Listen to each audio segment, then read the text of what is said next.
31 मार्च को राजनांदगांव निगम शहर सरकार में होने जा रहा है बजट पेश। पिछले 3 बजट में महापौर हेमा देशमुख जी ने शहर वासियों को दिखाए कई बड़े सपने, क्या वो साकार हुए? 31 मार्च को नगर निगम राजनांदगांव का बजट पेश होने वाला है, जिसमें नेता प्रतिपक्ष किशोर यादव ने कहा कि पिछले बजट अभी तक के धरातल में ही नहीं। नंदाई चौक में थोक बाजार का निर्माण, गौरव पथ का चौपाटी, ओपन कांजी हाउस, यह सब कार्य अधूरे रह गए। बजट को लेकर दोनों पार्टियों के नेताओं में उत्सुकता बनी रहती है, वहीं आम जनता की भी उम्मीद बजट को लेकर लगी रहती है। यह है कि यह आम बजट जनता के हित में है या फिर सिर्फ चुनावी लुभावने वादे।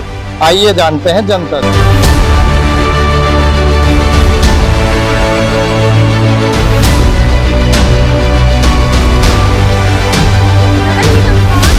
बजट पेश होने वाला है, उसमें आपकी क्या राय? हाँ? नगर निगम का बजट पेश होने वाला है, उसमें आपकी क्या राय? क्या बता? क्या भाई हो रहा है?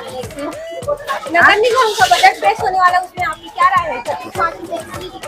नहीं जानो भाई, मैं 31 मार्च को नगर निगम का बजट पेश होने वाला है, उसमें आपकी क्या राय है? नहीं भाई, हम लोग को नहीं आते। 31 मार्च को बजट पेश होने वाला है, उसमें आपकी क्या राय है? क्या चीज का बजट पेश होने वाला है? नगर निगम का बजट पेश होने वाला हम तो सब्जी बेचते थे, हमको क्या मालूम नगर निगम क्या चीज का है? है। बजट पेश होने वाला है नगर निगम का। अब क्या किस चीज का बजट पेश होने वाला है? नगर निगम का बजट ये अच्छी राय है हमारी। महंगाई आनी चाहिए, सस्ता आना चाहिए। महंगाई बहुत बढ़ चुकी है, अब सस्ताई का जमाना आना चाहिए।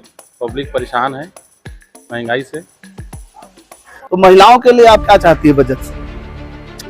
बजट से महिलाओं के लिए ये चाहते हैं कि बजट थोड़ा कम होना चाहिए, ऐसा होना चाहिए जो हम खरीद सकें, हम खरीदते हैं। बजट पेश होने वाला है तो बजट जनहित में होना चाहिए, सर्वांगीण विकास होना चाहिए और नगर निगम क्षेत्र के अंतिम छोर के व्यक्ति तक लाभ मिले, ये बजट की परिभाषा होना चाहिए, बजट की प्रारूप होना चाहिए। और अभी जो ज्वलन समस्या निगम में चल रही क्षेत्र में कि प्रधानमंत्री आवास योजना का लाभ बहुत कम को मिल रहा है, इसमें आक्रोश है। हम चाहते हैं कि इसको इस बजट में जोड़ा जाए और गरीब तबके के लोगों को प्रधानमंत्री आवास योजना का लाभ मिलना चाहिए। और महापौर जी जो 2 करोड़ का रोजगार पेश करने वाले, रोजगार बजट पेश करने वाले, उसमें आपकी क्या राय है? रोजगार बजट पेश करने वाले हैं तो ऐसा रोजगार पेश करें जो पढ़े लिखे हैं और जो वास्तविक उनको जरूरत है रोजगार की, उनके सर्वे कराए पहले, तो फिर उसकी योजना बनाएं। ये हमारा उनसे आग्रह है महापौर जी से। बजट पेश किस प्रकार होना चाहिए? कहा ना, बजट तो मतलब सर्वजनिक विकास, अंतिम छोर के आदमी तक का विकास होना चाहिए। जल, पानी, बिजली, लाइट, सफाई पूरा चरमरा गई, ये देख रहे हो आप। ये तो प्राथमिकता है नगर निगम का, है ना भाई। और बजट है तो फंड आना चाहिए उसका। यहाँ बजट तो पेश होता है लेकिन फंड उतना नहीं आ पाता, जिससे वो काम रुक जाते हैं। नगर निगम का बजट पेश होगा, इसमें यानी फिर गरीबों को मारेंगे? नहीं, मेरे को तो वैसे लगता है, क्योंकि हमारे साथ तो अन्याय हुआ है, हमको तो मारा ही गया है ना। मार कोई मारना नहीं बोलते हैं भाई। मेरी आज रोजगार था, कमला कॉलेज पे मेरी दुकान थी, आज मेरे को दुकान नहीं मिला, आज मैं दर दर भटक रहा हूँ।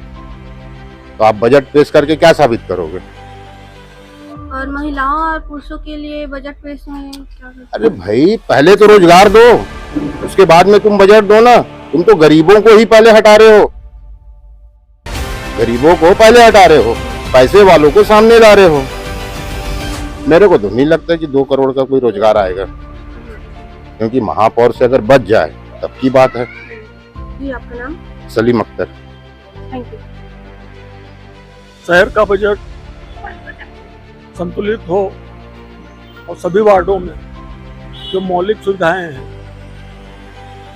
उसको प्राथमिकता के साथ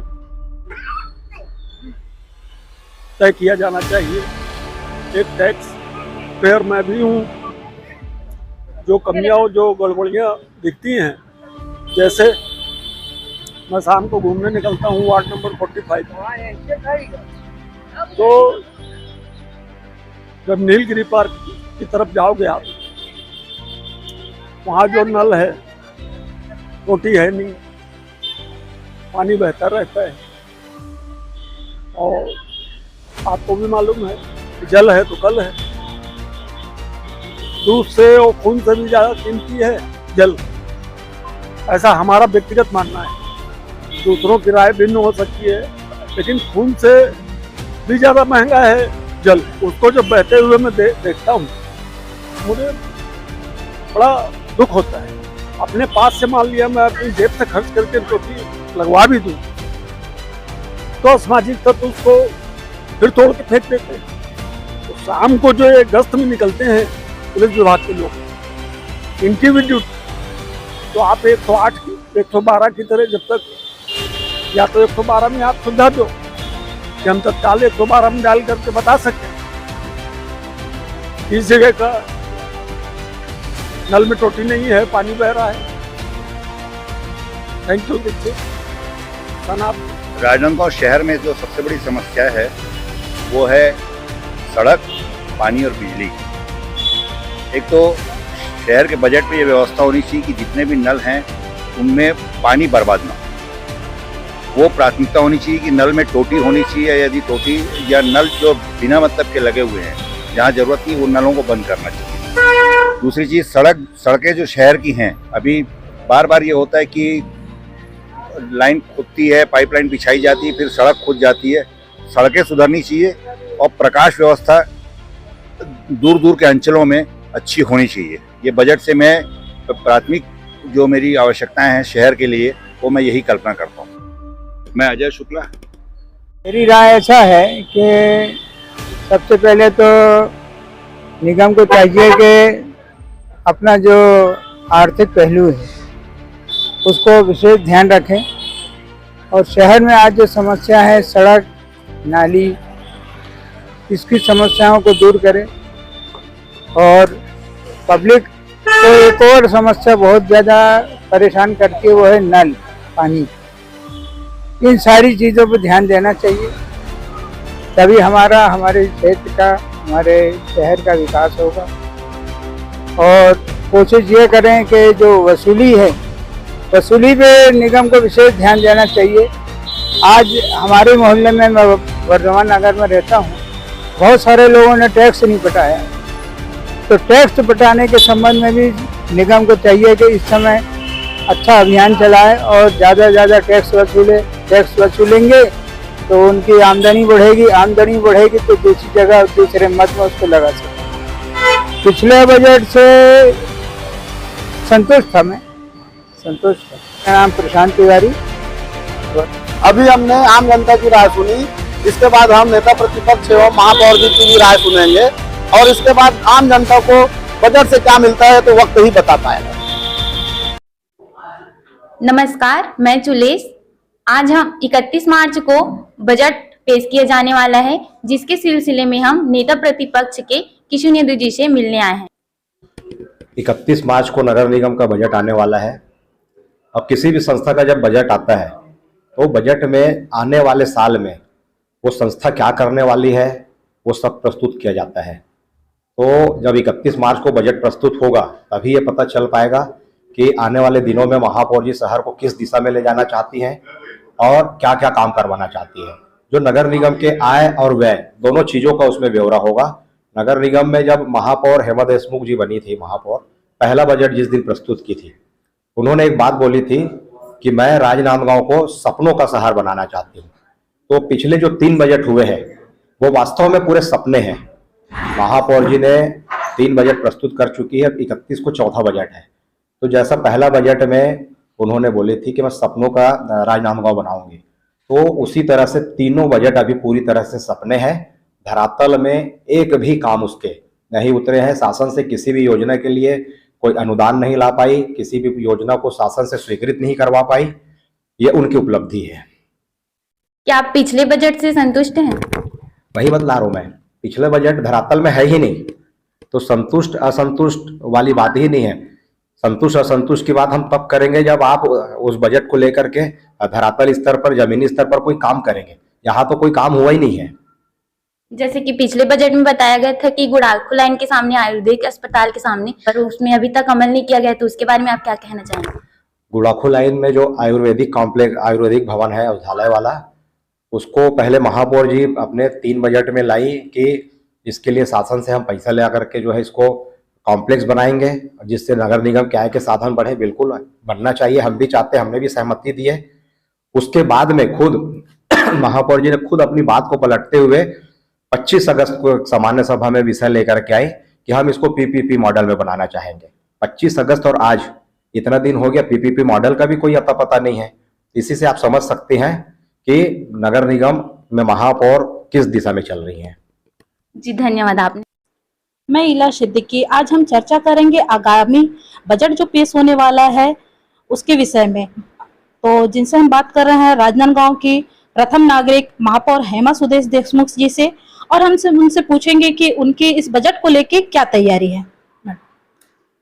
जी 31 को बजट है हमारा नगर निगम का, और हमारा बजट महिलाओं के हित के लिए और शहर के विकास के लिए है। हमारे पास हमारी सरकार के आदेशानुसार उद्योग लगाने के प्रोजेक्ट आए हुए हैं। हमारे लिगेसी वेस्ट यानी कचरा जो हमारे डंप होते हैं नवागांव में, उसको डंप न करके तुरंत खत्म करने के लिए मशीन लग रही है करीब 11 एकड़ में।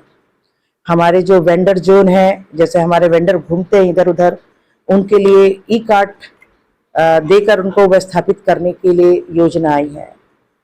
पहली बार ऐसा हो रहा है कि नगर निगम में रोड नाली के अलावा उद्योग लगाए जा रहे हैं। यूपा की तहत अर्बन इंडस्ट्रियल पार्क के तहत हम यहाँ पर उद्योग लगाएंगे।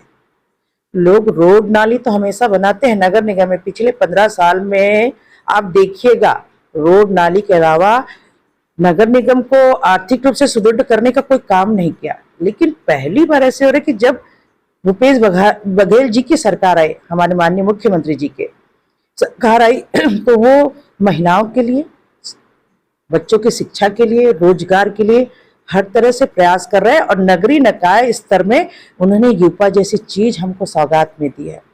हमारे पास गोबर की पेंट की यूनिट लग गई है। हम इसके पहले तो खाद बेच ही रहे थे, अब हम पेंट की यूनिट लगा रहे हैं, जिससे सरकारी संस्थानों की पताई होगी। तो ये जो बजट है सर्वहारा बजट है और सबको ध्यान रख के बनाया गया बजट है। और इस बजट की आप जब रूपरेखा देखेंगे तो निश्चित से आप भी कहेंगे कि पहला बार नगर निगम का बजट ऐसा प्रतीत हो रहा है जैसे छत्तीसगढ़ के हमारे मुख्यमंत्री का विधानसभा स्तरीय बजट है। और इसकी देन हमारे मुख्यमंत्री भूपेश बघेल जी की है।